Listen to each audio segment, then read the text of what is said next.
Hello guys, అందరూ బాగున్నారు కదా? Very good. నేను చాలా రోజు నుంచి వెంకటేశ్వర స్వామి గారికి వ్రతం పెట్టి పూజలు చేయాలి అనుకున్నానండి. కాకపోతే ఈ సాటర్డేనే నాకు మంచిగా కుదిరిందనమాట. సో పొద్దున్నే లేసేసి ఇల్లంతా శుభ్రం చేసుకొని మంచిగా పూలు దండాలు అన్నీ ఫోటోల్లో వేసి దీపం వెలిగించి ఉసిరికాయ దీపం అండ్ బియ్యం పిండి దీపము మంచిగా వెలిగించేసి చాలా హ్యాపీగా ఇల్లంతా కళకళలాడుతూ దీపాలు వెలిగించినప్పుడు అంత హ్యాపీనెస్ అండి, అసలు 100% హ్యాపీనెస్. ఆ పూజ రూమే ఎంత షైన్ అవుతుందంటే దీపాల్లో. ఫస్ట్ టైం నేను అనుకున్నాను చేయాలి అని స్టార్ట్ చేసేసాను. నాకు చాలా హ్యాపీగా అనిపించిందండి.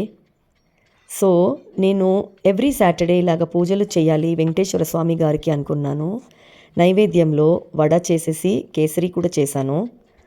సో హ్యాపీ వెంకటేశ్వర స్వామి వ్రతం. అందరూ హ్యాపీగా సంతోషంగా ఉండాలి, ఆరోగ్యంగా ఉండాలి అని నేను కూడా కోరిక చేస్తున్నానండి.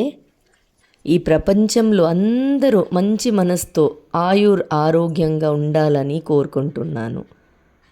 బాయ్.